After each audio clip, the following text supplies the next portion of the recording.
Good morning, land of YouTube. Donnie Cosmic out on my morning, what I'm now discovering is thought walk. As if I'm thinking while I'm walking. Thought walk to clear my brain.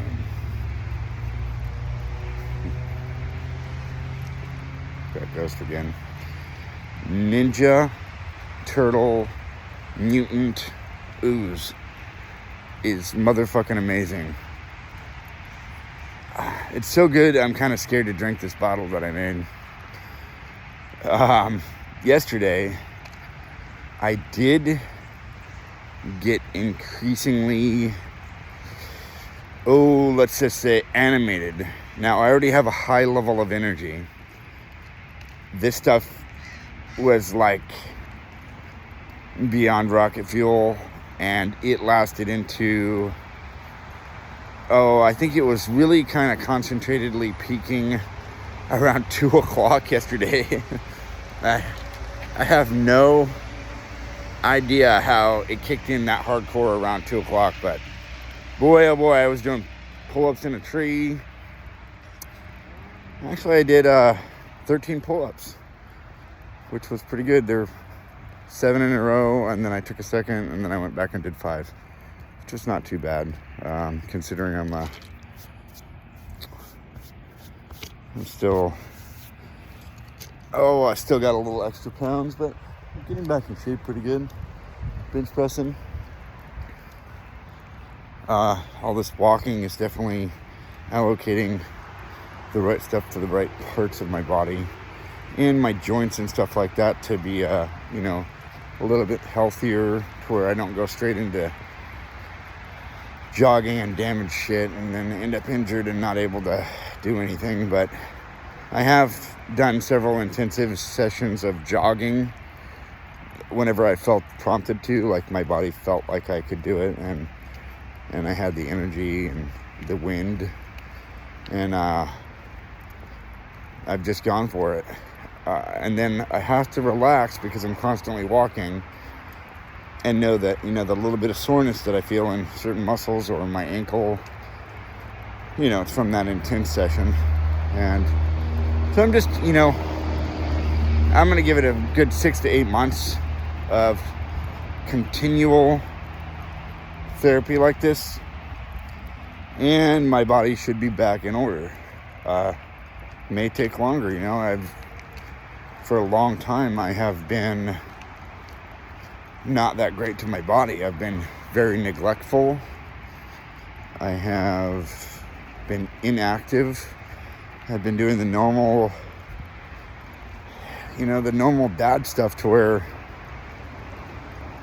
yeah, I'd participate at the park and shit like that, but I wasn't going on like any kind of extensive walking in the morning. I mean, you know how hard, I honestly, I gotta say, and it's gonna sound cruddy, but it would have been hard to, in my opinion, with how I know my kids are, it would have been a little hard to have them up in the morning. Now that I'm thinking about it, no, I could have, could have made the time. And I didn't see it like that before. So right now, with a lot more free time that I have, I see new angles to incorporate this into my life later on. And I see my kids probably looking forward to a walk like this before school. And then they're going to get to school and do PE. So is it really fair? I don't know. Maybe they're going to be doubling up on the PE. I, as a little person in school and through high school, was always very physically fit, and running and doing all that physical stuff was one of my highlights. It was like the only thing I got an A on in school was PE. All the other shit was easy, so I didn't focus on it. I did graduate pretty much a year early by really doing nothing senior year. I had 3 periods of woodshop. I ditched woodshop constantly, and I would just leave and do stuff. I think most people that grow up with some kind of trade or thinking in a different manner from an early age, it kind of happens that way. And so I have a diploma. Actually, I had a 3-point-something GPA. I think 3.5. And I just really, I didn't apply myself. Do I regret that? Fuck no, I don't. I don't regret anything I've ever done. I am here. I am here now. And really, a continual string of nows is all that really matters. So now is it. Right here in this moment, am I happy? And I say, yes, I am. I'm out doing what I love to do, which is, I love my body. So my body's back in shape at some now. And it's the foreground that gets it there, right? Aside from that,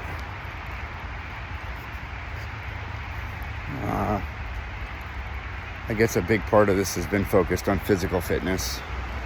And a lot of individuals would do their damnedest to coach somebody and say, well, if you're worth it, then you're worth it. I'm not really superiorly attempting to coach as much as I am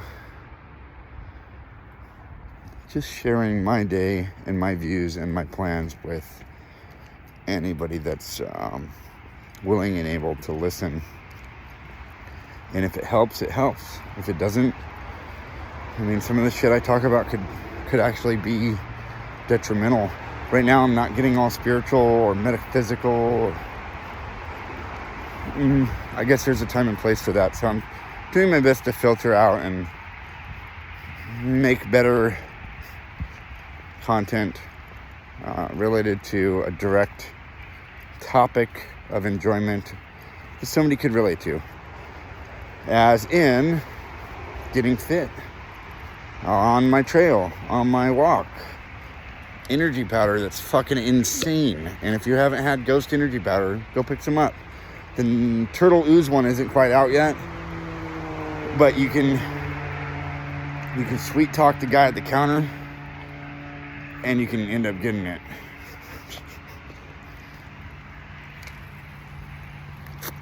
It's being released later on this month.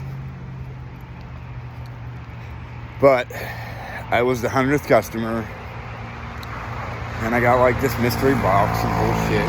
So I had my way with the salesperson, and he got a ladder and went up and got some of the Turtle Ooze from their storage spot that had not been set to be released yet. It was in an advertisement, in a poster, but not out yet. In any case, you know what? I would want to brag right now and transition into bragging because it feels super happy. I'm really enjoying my life right now.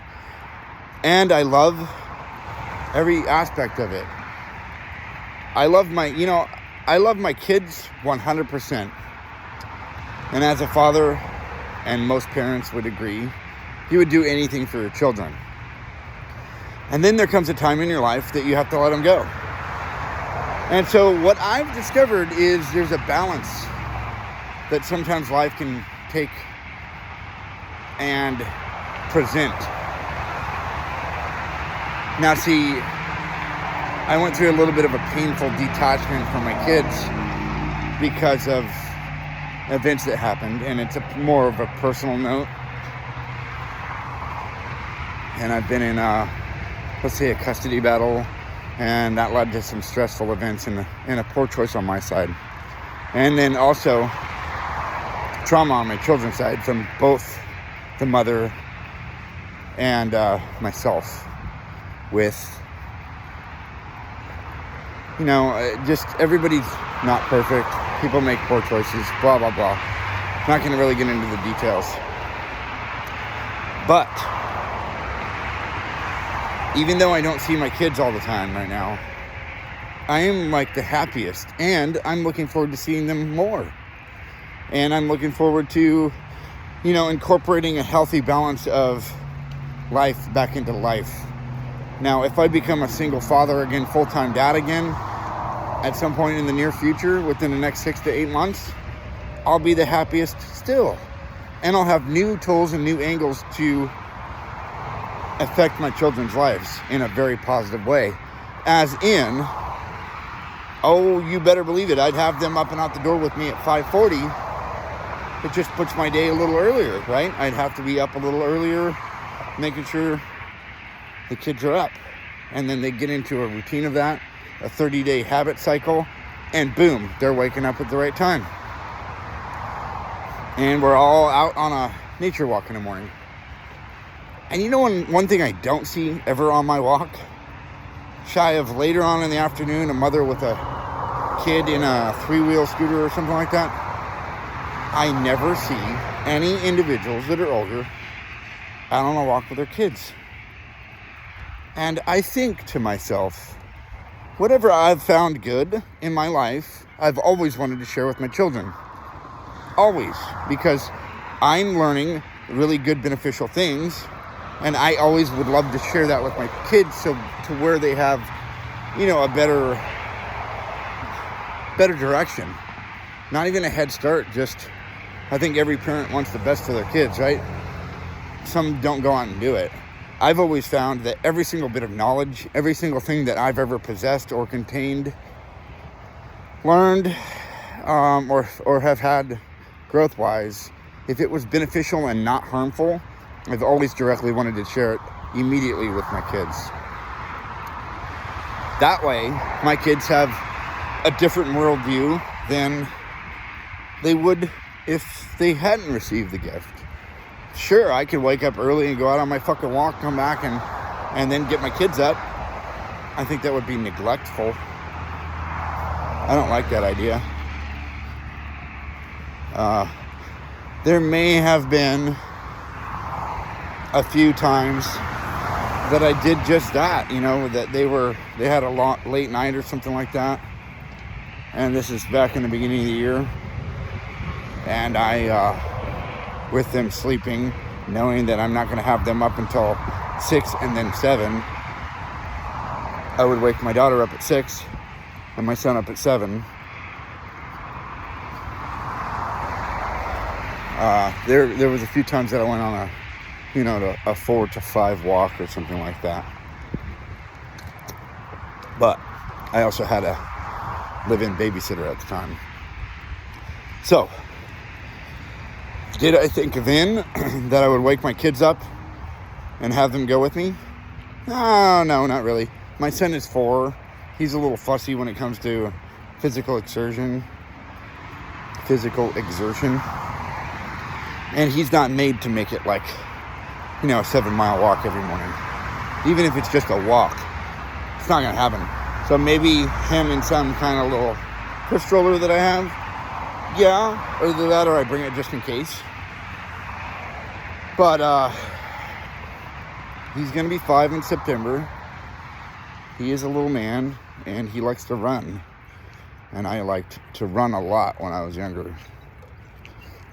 And I remember my dad cruising out on Coleman Valley Road going slow, him smoking a joint and me running alongside the car. And then I correlate that to some bullshit that I seen in Nevada where people do that with dogs. They run their dog out on the fucking dirt roads and they go slow and they're side by side and the dog runs to get all the energy out. So, if I look back and I correlate things in my childhood and my early upbringing, my father kind of raised me like a pit bull. And as I look really closely at that, he wanted me to be his little guard dog later on. Some kind of self-defense later on, and also retirement package all in one. In which case, I don't believe that that's ever healthy. You can't raise your children with the impression that they're going to be exactly what you want them to be. Now, I can help guide and shape my children, My daughter, for instance, just the other day said she wanted to be a police officer. And I thought, oh my God, that's so beautiful, because I think I had talked with a few people about the idea that if she wants to be a police officer, I'm going to fully support that and help her make the right decisions to get into that line of work. And I see it as a beautiful thing. Taking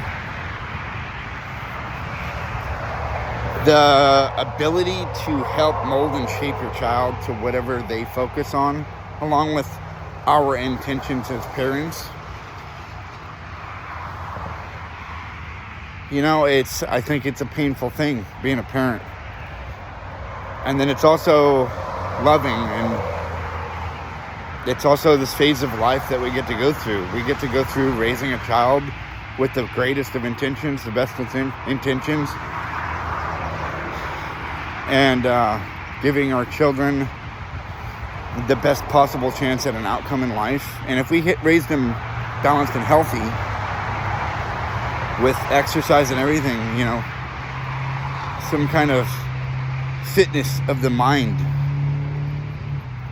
if you will, fitness of the mind,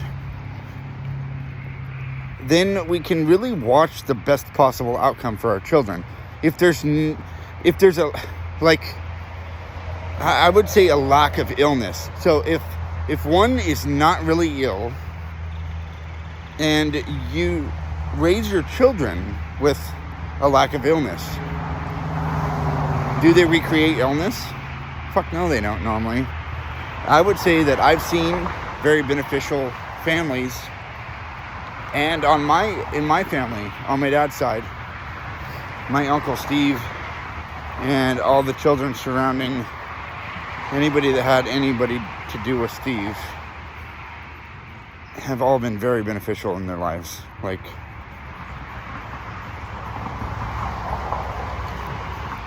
it's a super cool thing. Highly successful, smart-minded, well-rounded individuals come out of that side of my family. I was always alienated because my father, I wouldn't say he missed a boat, because everything happened the way it did to make me who I am also. So maybe he was just on a different journey. And then I was one that would come along and deal with everything that was thrown at me as a way to look at it to break the chains or the cycle of abuse. That was my whole fucking motive, my whole life. And now I'm just focusing on me, because I realize no longer do I have to fix other broken individuals. I have to focus on me and do what's right for me. I did know that a while back. I moved to a different state to grow and love myself and my life, and I had a very beneficial time there. And you know, with that in mind, I'm here now.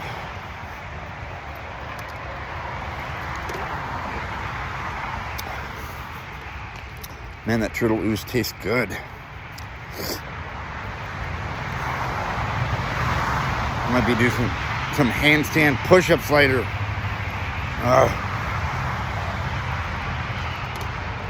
All right, well, I'm about halfway, not quite halfway through my morning walk here. I got another 7 minutes till the end of this part of the trail, and then I turn.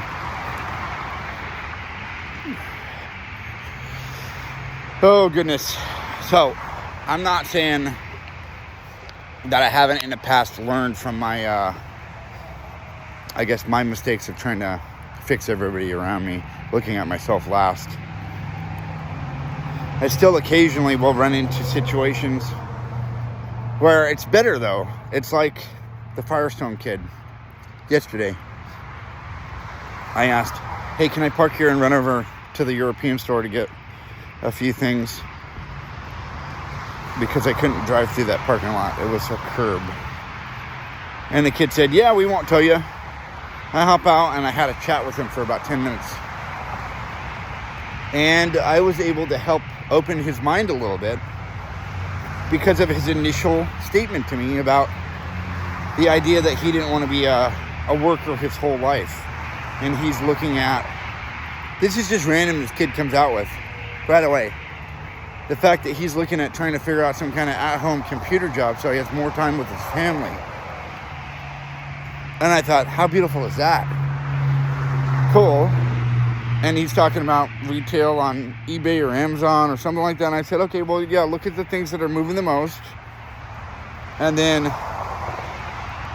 focus on things like that, but don't get locked into one area. You want to have your hands in a bunch of stuff. And then also look at different at-home computer-related jobs. Do you know how to do coding? And there's a big market for that, right? So, in the little tiny bit of time I had with this kid, I received a thank you very much at the end of it. And it made my day. Like, that was the only thing I didn't even do it for a thank you, but the thank you was icing on the cake, right? I just had some influence with this kid for a fucking minute, and it made me feel really good because that was the intention of it. I got a warm gesture from the young man. Yes, you can park here. And then,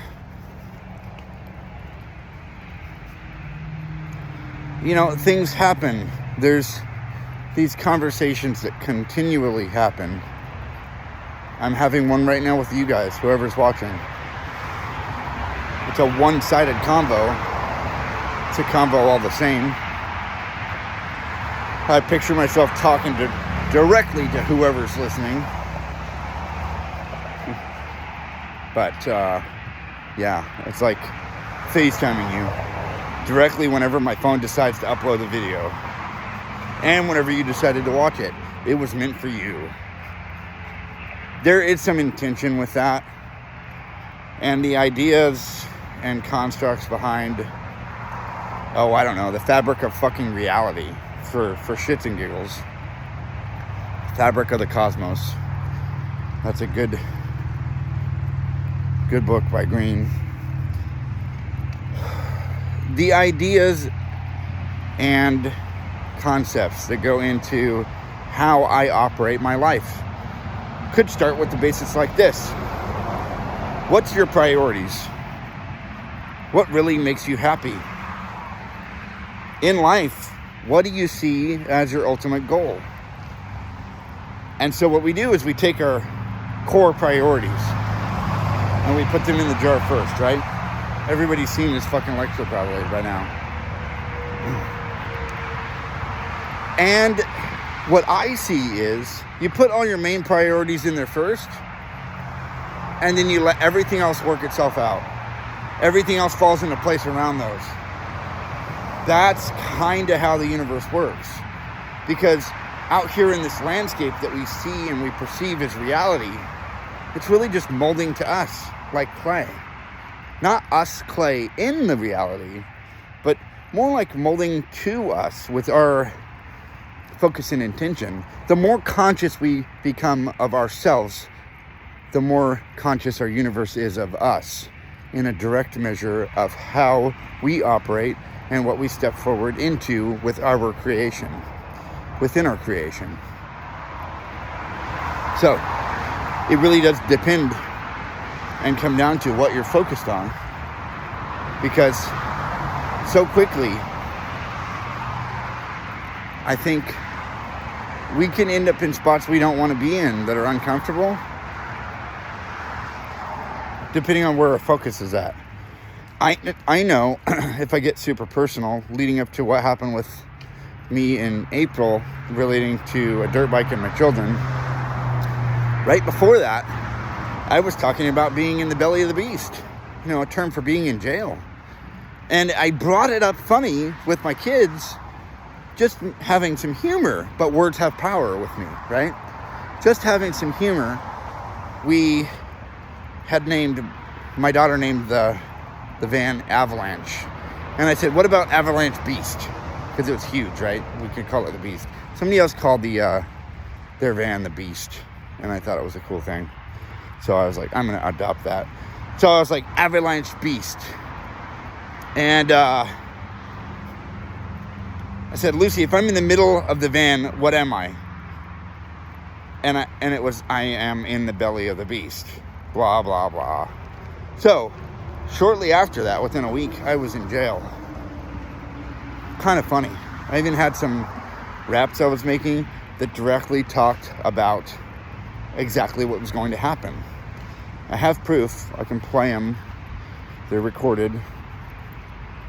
So, if I have a very powerful creation aspect about me due to everything I've retrained my mind with, and I walk through life not really careful with what I focus on and what I speak, I can have a very detrimental effect in my own life.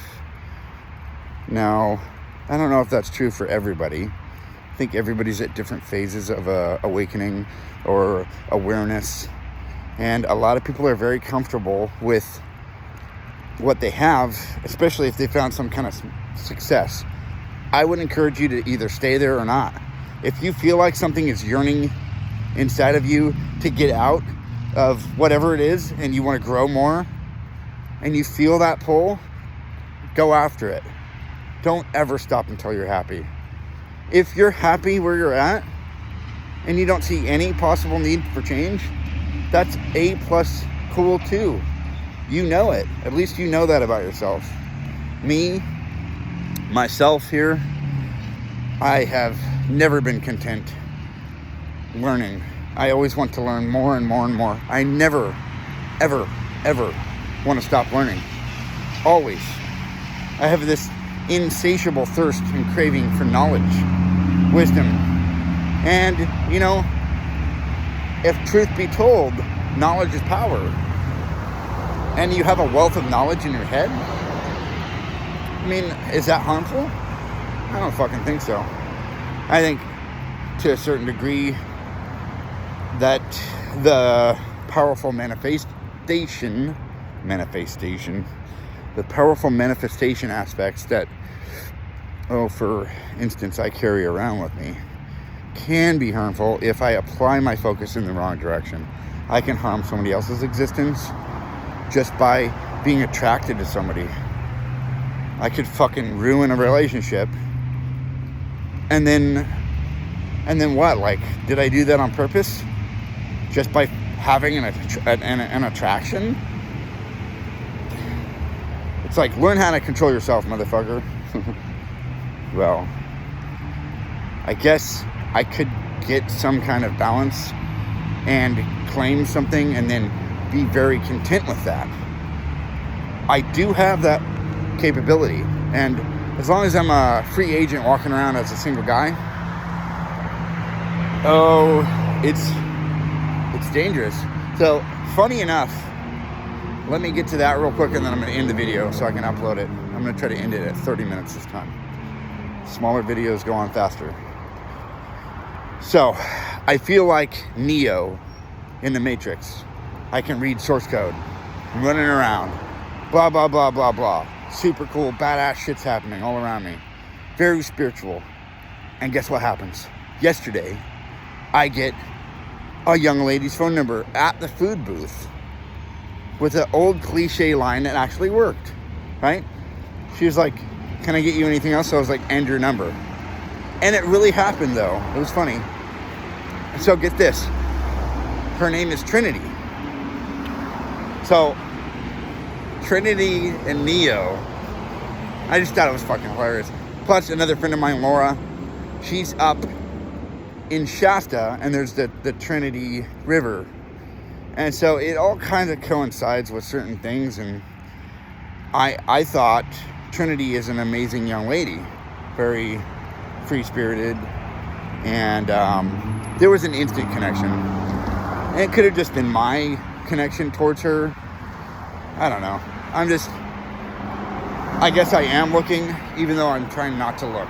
I'm running into that instinctual pairing that is natural with humanity. Like we, as a species, we want to pair up with a female to breed, right? That's true. That's our backbone drive. As men, that's what propagates us to have sex a lot, because we're actually just trying to spread our seed and multiply. We're trying to go forth and multiply. So, I love y'all. I'm going to kill this video. Be good. Stay up. Get some fitness if that's what you're into right now. I'm going to title this one Fitness as well. Fitness. I'm going to title it Fitness, the Final Frontier. All right. Be good. Go outside and love somebody.